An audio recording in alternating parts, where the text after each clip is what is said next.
Pues miren, el día de hoy, como es el inicio de este nuevo curso, vamos a hacer una pequeña introducción para posteriormente ya entrar propiamente en materia. Y pues, como ustedes saben bien, el sistema nervioso central y periférico se van a originar de lo que sería el ectodermo, ¿verdad? De la capa blastodérmica que es el ectodermo.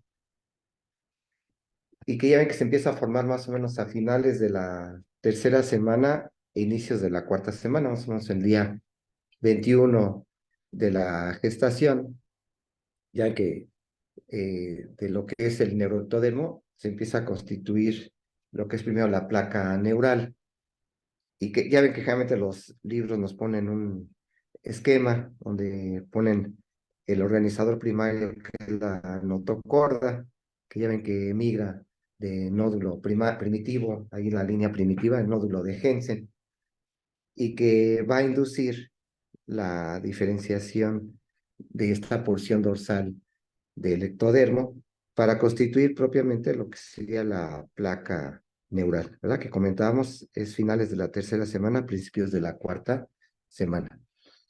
Y que posteriormente empiezan a engrosarse los bordes de esta placa neural, y entonces empiezan a levantar estos bordes de la placa neural para formar propiamente ya lo que es el surco neural. Todo esto por inducido por la notocorda.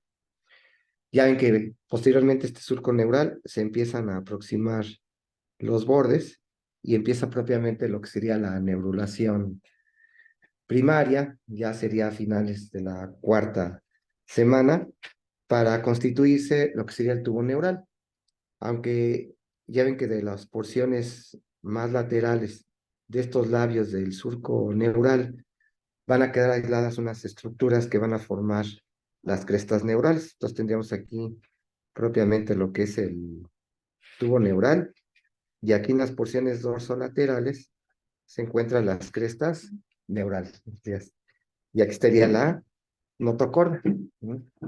Y eso es lo que se llama la neurulación primaria, que ya ven que se presenta en la porción cefálica de la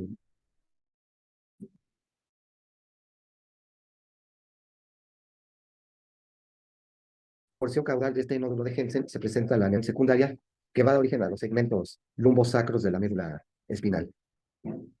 Si vemos una vista lateral de este esquema del tubo neural, ya que tiene aquí así una porción cefálica y una porción caudal, este tubo neural. Y aquí en sus porciones dorsolaterales se encontrarían las crestas neurales que se van extendiendo a todo lo largo de del tubo neural. Como es bien sabido por ustedes, el tubo neural va a dar origen al sistema nervioso central, mientras que las crestas neurales al sistema nervioso periférico. Si vamos hablando un poquito de la porción cefálica del tubo neural que va a formar, decíamos, el sistema nervioso central, se dice que 2/3 anteriores forman la porción cefálica y el tercio posterior o caudal constituye la porción caudal, que posteriormente se le va a agregar el proceso de neurulación secundaria, que va a dar origen al segmento lumbo sacro de la médula espinal. Y entonces esta porción caudal, conjunto con la neurulación secundaria, van a constituir la médula espinal. Mientras que la porción cefálica ya que va a formar lo que sería propiamente el encéfalo. Entonces vamos a tener que empieza a sufrir grandes cambios esta porción cefálica, y va a formar las intumescencias o vesículas cerebrales primarias, ¿verdad? Entonces vamos viendo que va a formar una vesícula cerebral anterior, una vesícula cerebral media y la vesícula cerebral posterior, y aquí tendríamos la porción caudal. Entonces sería lo que es el prosencéfalo, el mesencéfalo y el rombencéfalo. Entonces son las estructuras que forman lo que se denomina las vesículas cerebrales primarias. Y ya entrados en principios de la quinta semana de gestación, ya ven que estas vesículas cerebrales primarias van a empezar a dar origen a las vesículas cerebrales secundarias, de tal manera que ya ven que el prosencéfalo da origen a lo que sería al telencéfalo y en su porción profunda al diencéfalo. Entonces aquí tenemos el telencéfalo que sería superficial y ahí la porción profunda lo que sería el diencéfalo. Y estos como derivados de la vesícula cerebral anterior o el prosencéfalo. Como ustedes saben bien, el mesencéfalo no sufre cambios y sigue siendo como la vesícula cerebral primaria el mesencéfalo. Para posteriormente el rombencéfalo dar origen a las dos vesículas cerebrales secundarias, que serían el metencéfalo y el mielencéfalo. Entonces, tendríamos el metencéfalo y caudalmente el mielencéfalo. Y aquí, en sentido caudal, lo que sería la médula espinal. Entonces, también vamos observando que conforme van creciendo estas vesículas cerebrales secundarias, van sufriendo flexuras. Entonces tenemos dos flexuras anteriores entre lo que sería el diencéfalo y el mesencéfalo, que es la flexura cefálica. Y vamos a tener otra entre el mielencéfalo y la médula espinal, que es la flexura cervical. Y posteriormente se empieza a formar una flexura que da hacia un sentido dorsal, que es la flexura pontina, que va a estar en relación allí con la formación del cuarto ventrículo y lo que es propiamente el puente con el cerebelo. Entonces, ahí vamos avanzando. Aquí ya estamos, decíamos, a principios de la quinta semana, y así se acuerda uno, ¿verdad? Quinta semana, en inicio de la quinta semana se empiezan a formar las cinco cerebrales, las cinco vesículas cerebrales secundarias, diencéfalo y telencéfalo, del prosencéfalo. El mesencéfalo no cambia de nombre, se llama mesencéfalo, y lo que es el metencéfalo y el mielencéfalo, originándose del rombencéfalo. Ahora, si ya hablamos de las estructuras definitivas que dan origen cada una de estas vesículas cerebrales secundarias, tendríamos ya propiamente constituido nuestro sistema nervioso central, perdón, tendríamos propiamente lo que es el encéfalo, donde tendríamos lo que es el cerebro, y aquí abajo ilustraríamos el tallo cerebral con mesencéfalo, puente y médula oblongada. Y aquí tendríamos la médula espinal. Entonces vamos a tener que del telencéfalo, ustedes saben bien que de este telencéfalo se van a originar una parte de los hemisferios cerebrales, porque la otra porción va a ser del diencéfalo, que es el tálamo. Entonces tenemos telencéfalo, se está originando en nuestra corteza cerebral, que ya ven que tiene la característica de que nosotros somos animales girencefálicos, con gran cantidad de pliegues limitados por surcos, y otros surcos muy profundos que van a formar las denominadas cisuras, como la cisura lateral o la cisura de Silvio, que ya ven que embriológicamente es la primera que se empieza a constituir, y va formando el proceso de operculación. Opérculo quiere decir tapadera, entonces forma el opérculo fronto parieto temporal, que la forma una especie de tapadera al lóbulo de la ínsula que va a estar ahí en la profundidad.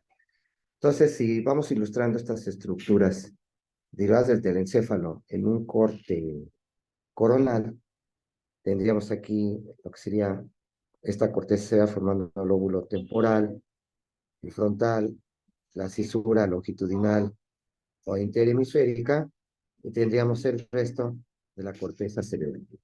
Entonces, esta corteza cerebral es importante porque se está originando de lo que sería el telencéfalo, que va a formar el lóbulo frontal, parietal, temporal, el occipital, y en el fondo de la cisura lateral ya ven que se encuentra este pequeño lóbulo, que es el lóbulo de la ínsula por el fenómeno, decíamos, de operculación. ¿Qué otras estructuras se originan en el telencéfalo? Vamos a tener sustancia blanca. Entonces, la sustancia blanca de los hemisferios cerebrales ya ven que es de tres tipos.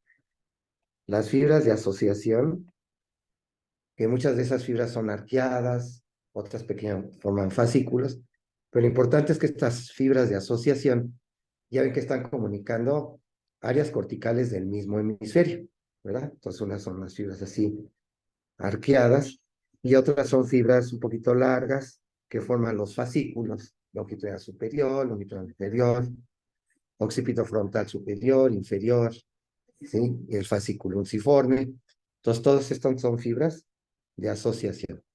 También tenemos fibras comisurales que se originan de este telencéfalo, ya que las fibras comisurales son fibras que van a comunicar ambos hemisferios cerebrales, en donde tenemos una gran comisura en los cerebros humanos, que es el cuerpo calloso, que llega a tener cerca de 25 millones de fibras, y entonces las fibras comisurales son fibras que comunican un hemisferio con otro hemisferio. Tenemos otras fibras comisurales, como son las del fornix, que ya vemos que forman parte del sistema límbico, así como también la comisura anterior, son las grandes comisuras que presenta nuestro cerebro. ¿Qué otras estructuras se van a originar del telencéfalo? Vamos a tener unos núcleos. De estos núcleos, tenemos muchos de los núcleos basales, en donde tendríamos núcleos profundos, como sería el núcleo lenticular, ¿verdad? Que está formado por el putamen y el globo pálido lateral y medial. Entonces tenemos núcleos, el núcleo lenticular con el putamen y el globo pálido lateral y medial. Lateral a él también se está originando en el telencéfalo este pequeño núcleo, que es el núcleo claustro, ¿verdad? O antemuro. Entonces tenemos el claustro o antemuro. Vas a tener también este núcleo que va a estar sobre el tálamo, que es el núcleo caudado. Entonces también tenemos el núcleo caudado, que ya ven que junto con el núcleo lenticular van a formar parte del estriado dorsal. ¿Qué otro núcleo vamos a tener derivado del encéfalo? El núcleo accumbens. Ya ven que el núcleo accumbens forma lo que se denomina el estriado ventral, que se va a encontrar ventral al núcleo putamen. Podríamos esquematizarlo en este punto, este pequeño núcleo accumbens que forma el estriado ventral. Vamos a tener un núcleo importante que se encuentra en el lóbulo temporal, ahí a nivel del uncus, en la punta del lóbulo temporal, y se relaciona con la cola del núcleo caudado, que es el núcleo amigdalino, que algunos autores le llamaban antes el arquiestriado. Entonces tenemos el complejo amigdalino. Es un complejo de los núcleos amigdalinos, que se encontrarían más o menos en este sitio, ahí cerca de la punta del lóbulo temporal en el uncus, y que se está relacionando, aquí podemos esquematizar la colita del núcleo caudado, que va dando la vuelta, y después aquí adelante lo que sería la cabeza del núcleo caudado. Estos son los elementos que se derivan del telencéfalo. Vamos a tener que también de la luz del tubo neural se están originando los ventrículos laterales. Entonces aquí tendríamos la prolongación frontal de los ventrículos laterales que se están originando de la luz del tubo neural. Y que ya ven que este núcleo caudado se encuentra en la concavidad que presentan los ventrículos laterales. Podríamos poner aquí el ventrículo lateral con su prolongación frontal, su cuerpo, su atrio, su prolongación temporal y su prolongación occipital. Así tiene forma una letra C. Los ventrículos laterales que aquí al corte, estamos viendo que se encuentran en este sitio, ¿verdad? En forma triangular, y donde el techo lo forman el cuerpo calloso, y las porciones laterales se encuentra el núcleo caudal. Entonces, esas son las estructuras que se originan del telencéfalo. Ahora, si hablamos ya un poquito de lo que es el diencéfalo, vamos a tener que del diencéfalo se está originando unos complejos nucleares muy importantes, como sería el tálamo, que es el complejo nuclear más importante, y rodeando a él tenemos lo que es el hipotálamo, por atrás de él el epitálamo, y dentro lateral al tálamo tendríamos el subtálamo.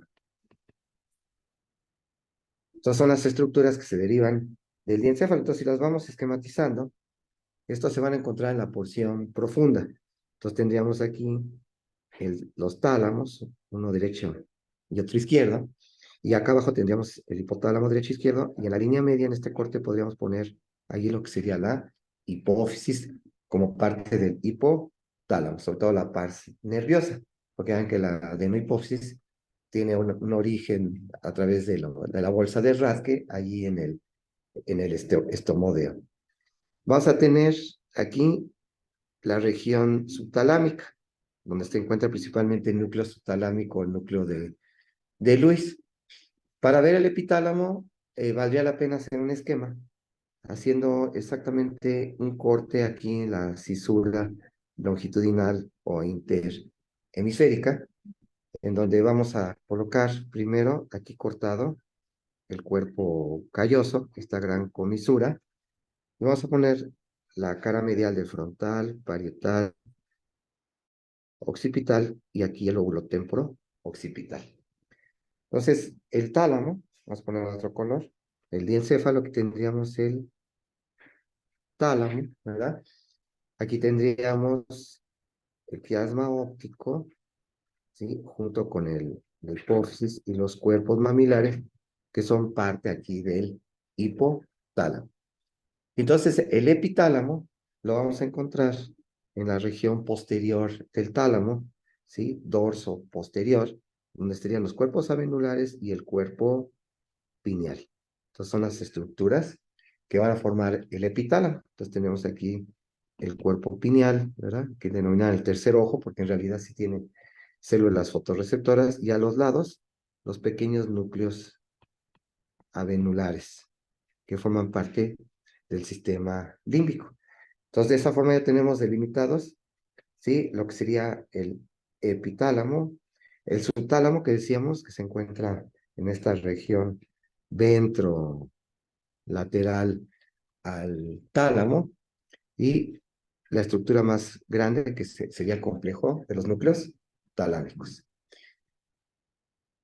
Aquí vamos a observar que hay una comisura que se encuentra exactamente aquí en la porción superior de esta laminita, que es la lámina terminal. Esta lámina terminal, embriológicamente, es la que va a sellar al neuroporo anterior de la luz del tubo neural, y por arriba de ella se encuentra la comisura anterior, que decíamos es parte de la sustancia blanca del encéfalo. Y tal vez valdría la pena poner aquí arriba lo que sería el fornix. Aquí vendría el fornix, que ya veremos que viene aquí del hipocampo, y después sube sobre el tálamo para llegar acá atrás a los cuerpos mamilares principalmente, que es otra fibras comisurales que veíamos de la sustancia blanca derivados del telencéfalo, ¿verdad? Las fibras comisurales. Derivado de la luz del tubo neural a nivel del encéfalo, ya ven que se origina el tercer ventrículo. Entonces tendríamos aquí exactamente lo que sería el tercer ventrículo, que se encontraría allí sus paredes laterales formadas por el tálamo hacia arriba y hacia abajo el hipotálamo. Ya ven que hay un pequeño surco, que es el surco hipotalámico, que se encuentra aquí, que se llamaba el surco de Monro, que separa la pared lateral del tercer ventrículo al tálamo del hipotálamo.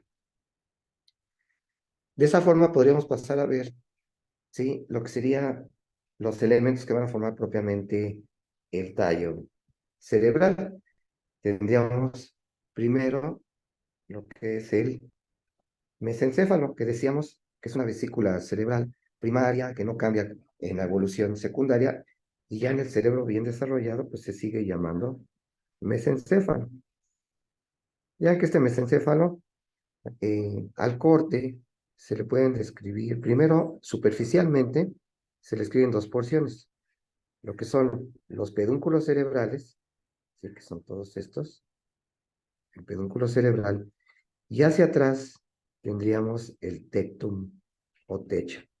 Esas son las características del mesencéfalo en su superficie. Si vemos una vista posterior del mesencéfalo, lo que sería el tectum o techo, tendríamos aquí la lámina cuadrigémina o la lámina colicular. ¿verdad? Con los colículos superiores y los colículos inferiores. Se encontrarían en el tectum o techo del mesencéfalo. Y aquí es donde vemos la relación de caudal al colículo inferior, el único par craneal que se origina en la cara dorsal del tallo cerebral, que es el troclear.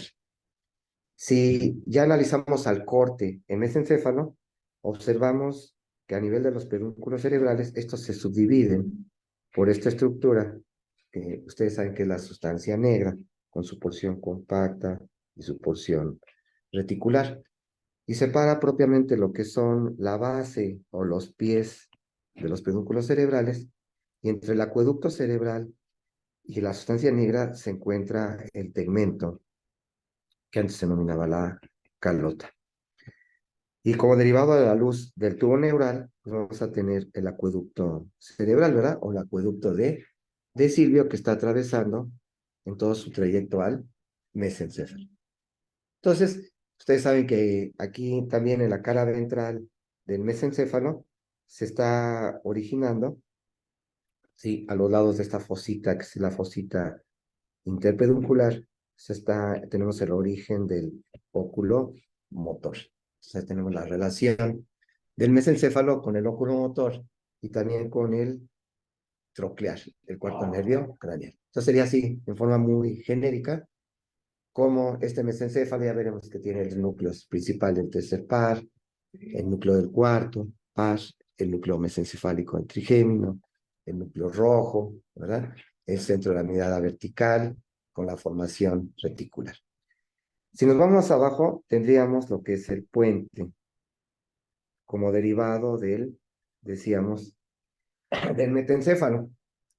Este puente, ya ven que su superficie presenta hacia adelante lo que son la base o los pies del puente, y hacia los lados tenemos los pedúnculos cerebelosos. Entonces aquí tendríamos los pedúnculos cerebelosos medios, y aquí adelante tendríamos la base o los pies del puente, que constituyen propiamente 2/3 anteriores del puente, mientras que el tercio posterior forma lo que se denomina el tegmento del puente, que es donde se van a encontrar principalmente los núcleos de los pares craneales.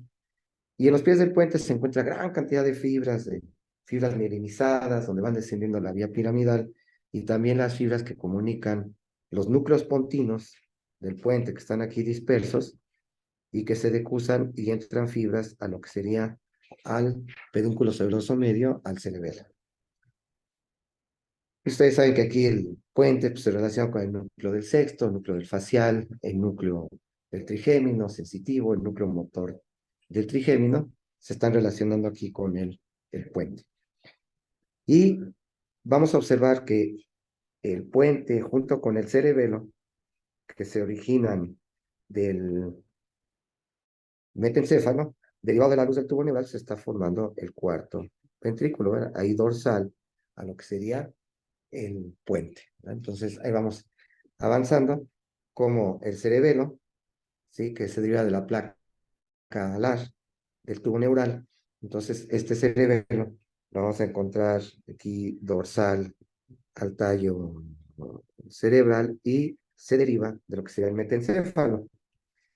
Y aquí vamos a tener el cuarto ventrículo como derivado de la luz del tubo neural a nivel del metencéfalo.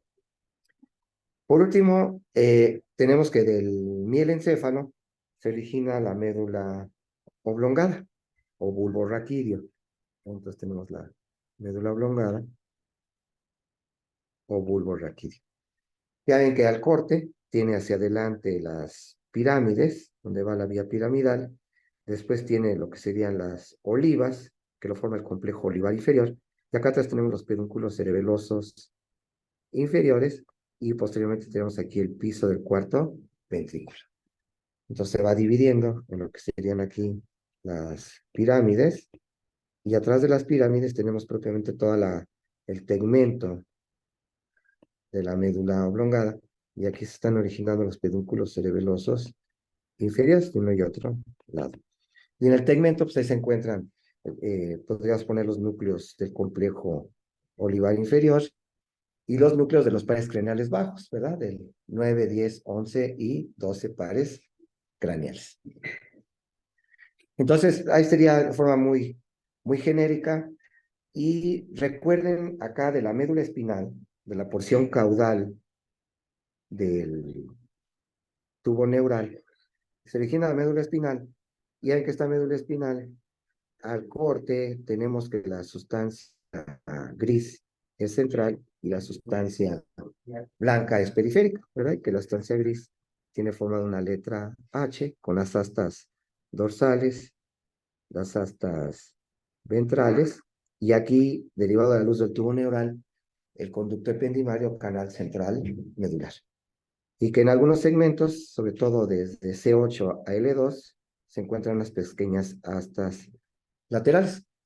Aquí es importante recordar que dentro del origen embriológico, si tenemos aquí nuestro tubo neural, y aquí la luz del tubo neural con el surco limitante hacia los lados, ya ven que aquí de las capas del manto, de las paredes gruesas del tubo neural, se empiezan a formar lo que sería la placa alar y la placa basal. Aquí tendríamos la placa alar y aquí la placa basal. Esto es dorsal y esto es ventral, ¿verdad? Ya ven que el sistema nervioso todavía se estudia como si estuviéramos en cuatro puntos. Aquí lo importante es que desde el desarrollo embriológico empieza ya a haber una discriminación funcional entre las neuronas. Y ustedes saben que la placa alar se van a originar neuronas sensitivas, ¿verdad? Donde ya veremos, se encuentra, por ejemplo, el núcleo propio, aquí en las láminas de Rexed 4, 5 y 6, el núcleo de la sustancia gelatinosa, que está formado principalmente de interneuronas, y que son fibras que se van a estar comunicando con neuronas del sistema nervioso periférico que se derivan de las placas, de las crestas neurales que están aquí entrando, ¿sí? Del ganglio espinal. Mientras que la placa basal va a dar origen a las raíces motoras, ¿verdad? Entonces va a dar origen aquí a la raíz ventral, que se une a la raíz dorsal, que es sensitiva. Y entonces esta placa basal va a estar constituida principalmente por neuronas motoras. Y es interesante cómo si nos vamos hacia acá arriba, a la médula oblongada, debido a la formación del cuarto ventrículo que se va abriendo aquí, la luz del tubo neural, es por lo que provoca que las placas alares se desplacen en sentido lateral, ¿verdad? Y la placa basal ahora se localiza, ¿sí? En la porción medial, las placas basales. Quiere decir que los núcleos de los pares craneales que se localicen en región medial de la médula oblongada, como el núcleo del hipogloso, el núcleo dorsal del vago, el núcleo ambiguo, todos van a ser motores porque se derivan de la placa basal. En cambio, los núcleos que se encuentren laterales de la médula oblongada, ¿verdad? Como podríamos poner el núcleo solitario, los núcleos vestibulares, los núcleos cocleares ventral y dorsal, el núcleo del tracto espinal de trigémino, todos van a ser sensitivos porque se vienen de la placa alar.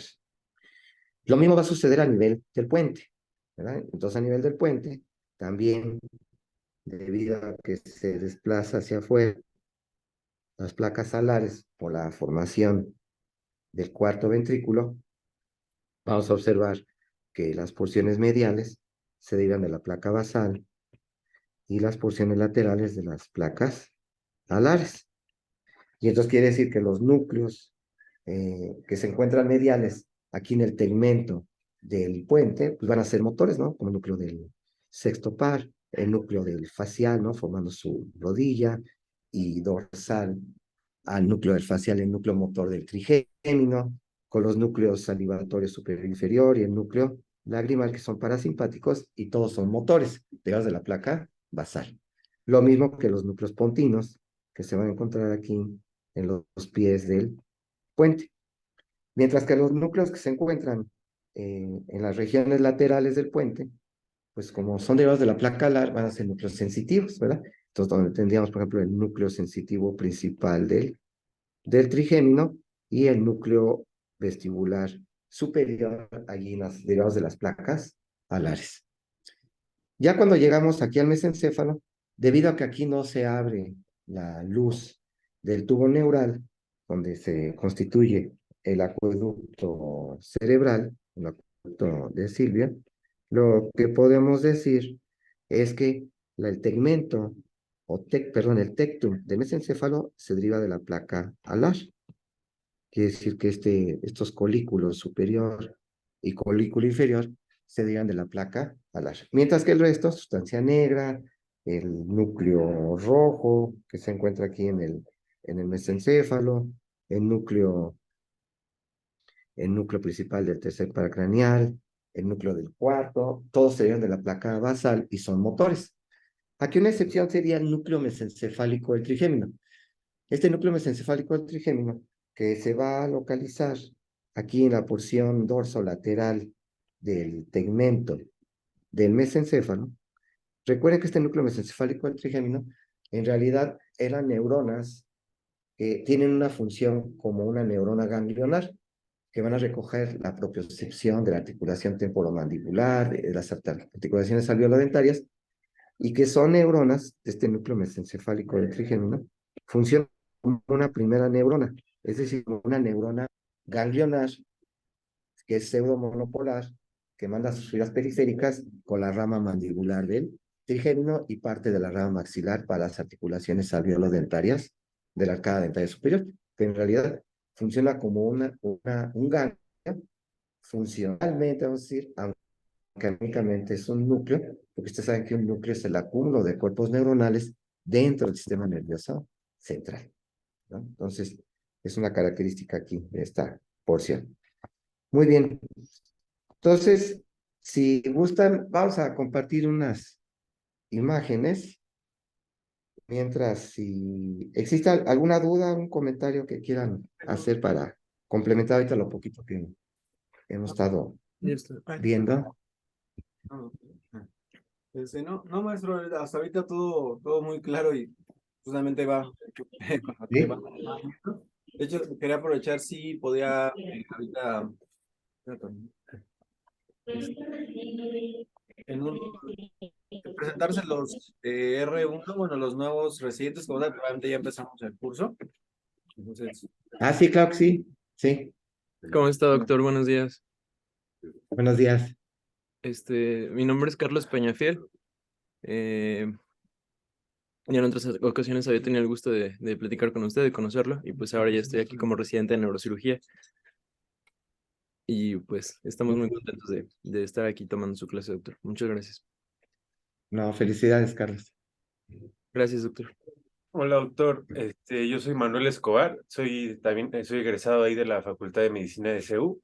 En muchas ocasiones, también compartimos algunas clases. Estuve en sus clases ahí de anatomía y también lo conocí por el departamento de anatomía. Yo fui instructor de anatomía, entonces por ahí estuvimos de cerca y pues gusto que nos esté dando estas clases, maestro. Gracias por su tiempo. No, ¿de qué, Manuel? Muy bien, ya sabemos quién va a dar las clases, Manuel. Hola Doc, yo también soy nuevo residente igual de neurocirugía y pues muchas gracias por las clases estupendas, muchas gracias Doc. Me ¿Pero llamo cuál es tu nombre? Kiwa, Doc. ¿Mande, Doc? ¿Cuál es tu nombre? Antonio Kiwa, Doc. Antonio. Ok. Sí, Doc. Perfecto, entonces aquí estaremos, Doc. Bien. Pues bienvenidos. Gracias, Doc. Sí, bienvenidos, sí. Entonces, nada más son 3 residentes nuevos. Sí, sí, de nuevo ingreso, sí. Perfecto. Pues bienvenidos. Ok. Gracias, doctor. Gracias. maestro. Bien, pues miren, nada más aquí para concluir, para ir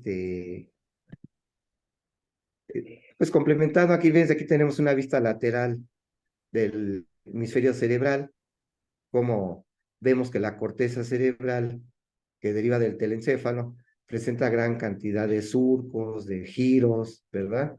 Y que los surcos profundos son las fisuras, como la fisura lateral o de Silvio. Aquí en la cara medial se observaría la fisura parieto occipital, y después tenemos unos surcos, como el surco central y el resto de surcos que nos están dividiendo los giros.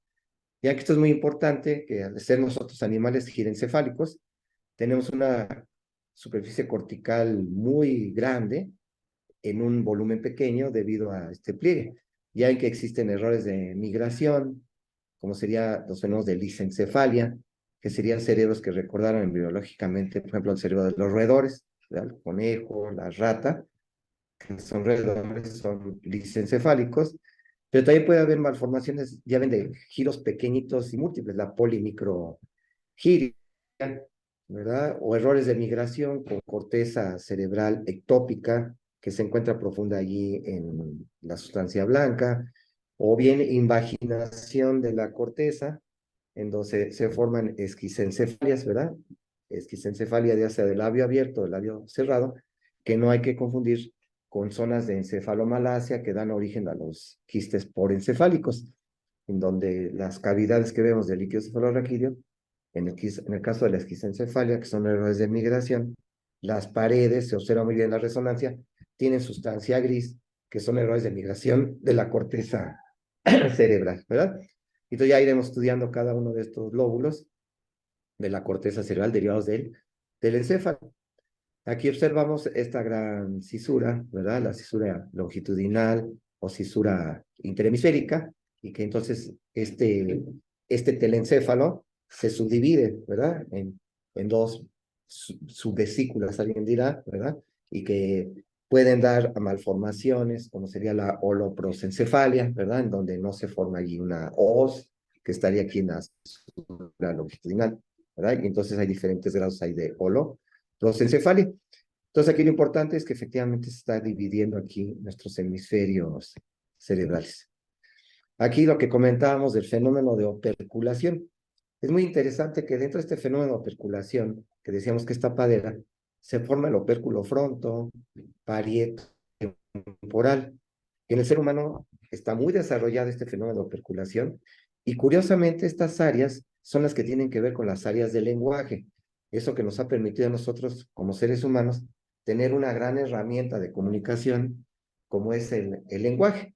Y aquí donde estaría aquí el área de Broca, ¿sí? Aquí en el área triangular y opercular, y aquí en el tercio posterior del giro temporal superior del área de Wernicke, y ambas comunicadas por un fascículo que va pasando profundo a este giro, que es el giro supramarginal, que es el fascículo arcuato, que no es más que una rama inferior del fascículo longitudinal superior. ¿Verdad? Entonces, es muy interesante que en nosotros seres humanos están muy desarrolladas estas áreas del opérculo y que son curiosamente las áreas del lenguaje. Ahora, si quitamos este opérculo fronto, parieto, temporal, observamos en su profundidad este pequeño lóbulo que habíamos dicho que está en el fondo de la cisura lateral. Aquí estaría toda la cisura lateral, ¿verdad? En su posición superficial, y acá ya tendríamos la porción profunda, y observamos que ahí en el fondo se encuentra este lóbulo de la ínsula, que más que una isla, es una península, porque tiene unos giros que lo unen al frontal, fronto insular frontal, y el fronto temporal hacia el lóbulo, fronto insular, perdón, hacia el lóbulo temporal. Entonces, fronto insular y temporo insular. Y con su surco, que lo delimita, ¿verdad? Este surco circunferencial, ¿verdad? Con un extremo borde anterior, un borde superior y un borde posterior inferior. Y con su surco central, con sus giros breves o cortos hacia adelante y sus giros largos, ¿sí? Hacia atrás, ¿verdad? Y este sería el lóbulo de la ínsula, que observamos que en realidad aquí, este es lo que se denomina el limen insulae, que ya ven que aquí es donde se va a encontrar la cerebral media, para después formar su rodilla, antes formar su bifurcación o trifurcación o troncos múltiples, para dar la vuelta ya a los troncos de la cerebral media, aquí a nivel del limen insulae. Y que aquí en el limen insulae ya ven que tiene función olfatoria, y el lóbulo de la ínsula pues, tiene funciones muy complejas, visuales, somestésicas y motoras. Muy interesante este lóbulo de la ínsula. Entonces aquí estamos viendo perfectamente la corteza cerebral ahí plegada, y aquí la sustancia blanca con fibras arqueadas, ¿sí? Que son de asociación, y también fascículos de asociación. Aquí vemos la vista frontal, la región prefrontal, ya en que la región prefrontal, mal llamado prefrontal, que es el frontal anterior, pero se llama prefrontal, donde está la región dorsolateral, la órbito frontal y aquí en la línea media, la mesial u órbito frontal medial. Esas son las tres regiones de la región prefrontal. Ya veremos que cada una da a síndromes prefrontales, dorsolateral, órbito frontal y mesial, cada uno con características clínicas muy distintivas. Aquí en esta vista frontal veo la profundidad de la cisura lateral. Hace rato estamos aquí en la superficie y aquí estamos viendo la profundidad de la cisura lateral o la cisura de Silvio. Aquí en esta zona es donde se encontraría el himen insular y ahí en el fondo de esta cisura lateral se encontraría el trayecto de la cerebral media, para después su porción sfenoidal, su porción insular, opercular, su porción cortical, ¿verdad? M1, M2, M3 y M4. Y aquí podemos aprovechar para ver ya los otros elementos del tallo cerebral. Aquí no se observa, pero en este sitio estaría el mesencéfalo. Recuerden que el mesencéfalo es muy chaparrín, mide más o menos un través de dedo, es decir, 15 milímetros es lo que mide el mesencéfalo. Después ya tenemos aquí el puente, la protuberancia hasta de 2.5 centímetros y la médula oblongada que se extiende hasta 3 centímetros. Podemos observar del puente, ¿sí? Lo que serían los pedúnculos cerebelosos medios, que unen al puente con el cerebelo, decíamos, y aquí nacimiento del trigémino, ¿verdad? Con su raíz sensitiva y su raíz motora. Surco médulo-pontino, el sexto nervio, y del ángulo pontocerebeloso el séptimo y el vestíbulo coclear. Vemos las pirámides en la cara ventral de la médula oblongada, las olivas, aquí es donde estaría naciendo el hipogloso, en el surco preolivar, y dorsal a la oliva, 9, 10 y 11 pares craneales, ¿verdad? Todos los pares craneales bajos. Podemos observar aquí, en este caso, la cara petrosa del cerebelo. Aquí arriba estaría la tentorial y abajo la cara occipital del cerebelo. Y en esta cara ventral puedo ver todo el lóbulo órbito frontal del frontal y su relación con el bulbo olfatorio y el tracto olfatorio y medialmente el giro recto y lateralmente los giros orbitarios divididos por el surco en H. Aquí está el surco en H, dividiendo los giros orbitarios medial, lateral, anterior y posterior en todo este gran lóbulo órbito frontal, muy importante para la toma de decisiones esta región órbito frontal. Después vamos a tener un par craneal que se comunica con el diencéfalo, con el tálamo. Por eso ya ven que se llama tálamo óptico, por su relación con los nervios ópticos, chiasma óptico y el tracto óptico, que se va a unir al cuerpo geniculado lateral del diencéfalo, del tálamo. Y aquí tenemos parte del hipotálamo, ¿verdad? Donde estaría aquí el nacimiento del tallo hipofisiario y hacia atrás los cuerpos mamilares formando parte del hipotálamo. Aquí tenemos el óvulo temporo occipital y el ganchito del óvulo temporal, que es el uncus. Recuerden que dentro de este uncus se va a localizar el núcleo amidalino. Y ya vemos la cara ventral, la cara occipital del cerebelo, con los hemisferios cerebelosos unidos aquí por el vermis y la relación con las amígdalas cerebelosas en la región dorsolateral de la médula oblongada. Las pirámides, las olivas, y aquí nacimiento de 9, 10 y 11 pares craneales. Y aquí, en la fosa interpeduncular, originándose el tercer nervio craneal. Vean la relación íntima entre el óculo motor y el uncus, ¿verdad? Por eso cuando se presenta la herniación uncal, lo primero que hace es comprimir la cara dorsal del tercer par craneal, donde van las fibras pupiloconstrictoras y provocar entonces la midriasis. Aquí estamos observando el fondo de la cisura lateral, ¿verdad? La cisura de Silvio, aquí estaría el himen insular y aquí su profundidad y su relación con el tercer par craneal. Aquí estaría el cuerpo mamilar y aquí el tracto óptico y aquí el tracto olfatorio. Aquí se retiró el tallo cerebral y podemos observar el mesencéfalo, ¿verdad? Con los pedúnculos cerebrales, con su surco posterior que lo separa del tectum y al corte dividido en la base o pies del puente de los pedúnculos, la sustancia negra y el tegmento o calota del mesencéfalo, donde estaría el núcleo rojo. Bien, se ve muy bien aquí la fosa interpeduncular y a los lados naciendo el tercer nervio craneal, ¿verdad? Vemos otra vez el hipotálamo con los cuerpos mamilares y el tuber cinerio. Y aquí vamos a aprovechar para ver esta gran comisura, que es el cuerpo calloso en su porción posterior. Sería el esplenio del cuerpo calloso, ¿sí? Que son fibras comisurales. Y todo el lóbulo temporo-occipital, ¿sí? Aquí con el parihipocampo, el giro temporo-occipital medial y el temporo-occipital lateral. Aquí tenemos un acercamiento de aquí restos del bulbo olfatorio, el tracto olfatorio. Acuérdense que el tracto olfatorio hacia atrás se divide, ¿sí? En las cintillas aquí, estrías olfatorias, una septal, una lateral y se describe una intermedia. Lo importante es que estas estrías olfatorias limitan pequeña zona que es la sustancia perforada anterior, que queda lateral al quiasma óptico, queda medial a la profundidad de la cisura lateral posterior de Silvia y queda limitada hacia adelante por las estrías olfatorias. Aquí exactamente aquí abajito es donde estaba dividiendo la carótida interna en cerebral anterior y en cerebral medio.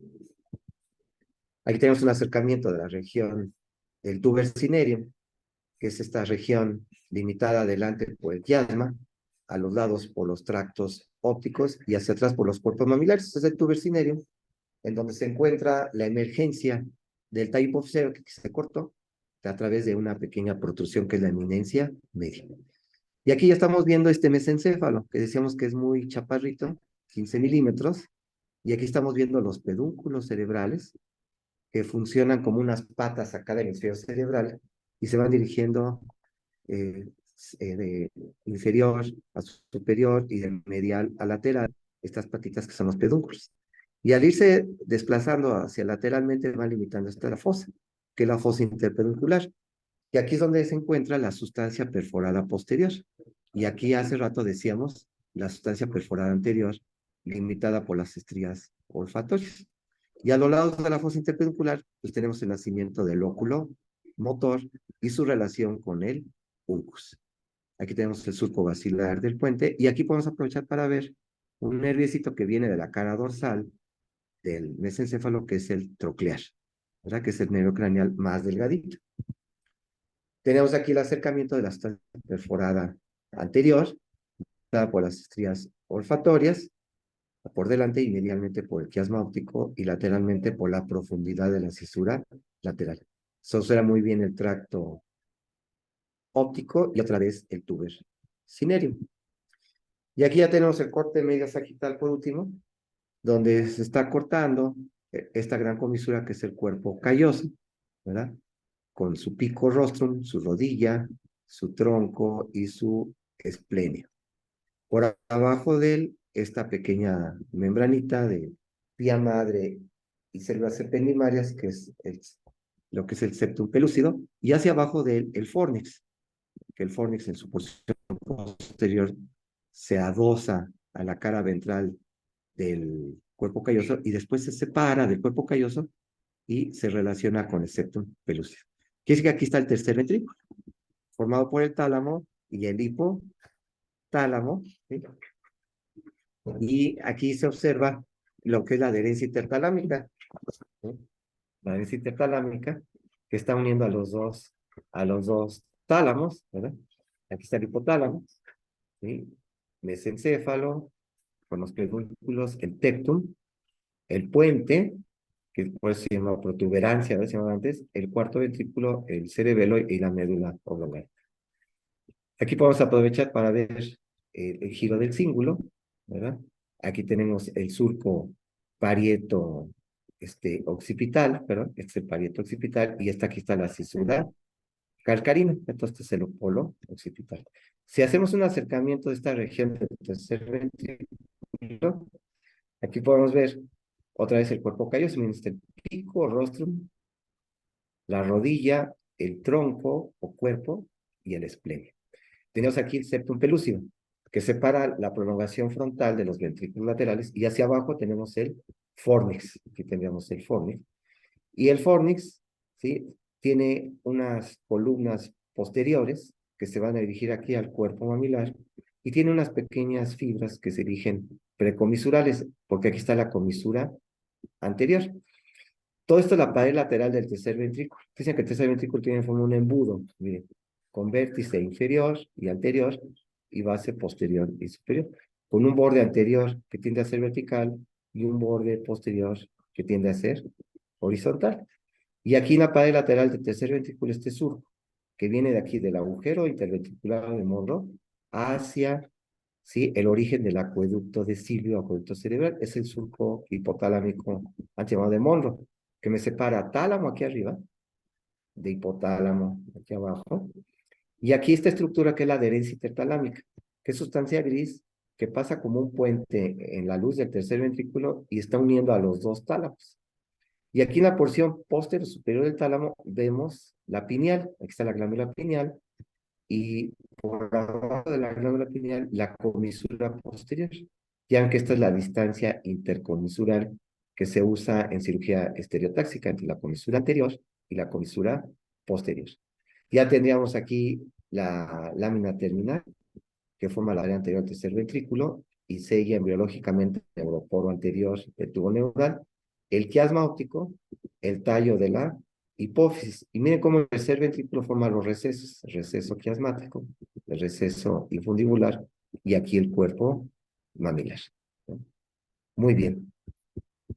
Pues eso era lo que quería compartir con ustedes el día de hoy. No sé si existe alguna duda o comentario. No, maestro, muchas gracias, todo excelente como siempre. Sí, maestro, muchas gracias. Muchas gracias. Muy bien. Entonces, ahí con la doctora Tania les acabo de compartir el programa, ¿sí? Y yo creo que empezaremos con cráneo, ¿sí? Entonces aquí pueden repasar de cráneo. Y yo traía el cráneo y ahí compartimos la imagen con un cráneo natural, ¿sale? Perfecto, Ok, maestro. perfecto, maestro, muchas gracias. Muy bien. Que tengan buen día. Aquí está nuestro psiquiatra. Hola, buenos días. Hola, buen día. Doctor Ricardo. Hola, buenos Por días. si quieren alguna interconsulta, él es materia dispuesta. Muchas gracias, buen día. Tenemos varias. Hace el descuento, hace consultas a domicilio. Muy bien. Cuídense mucho. Igualmente. Hasta luego. Hasta luego. Luego, gracias. Hasta luego.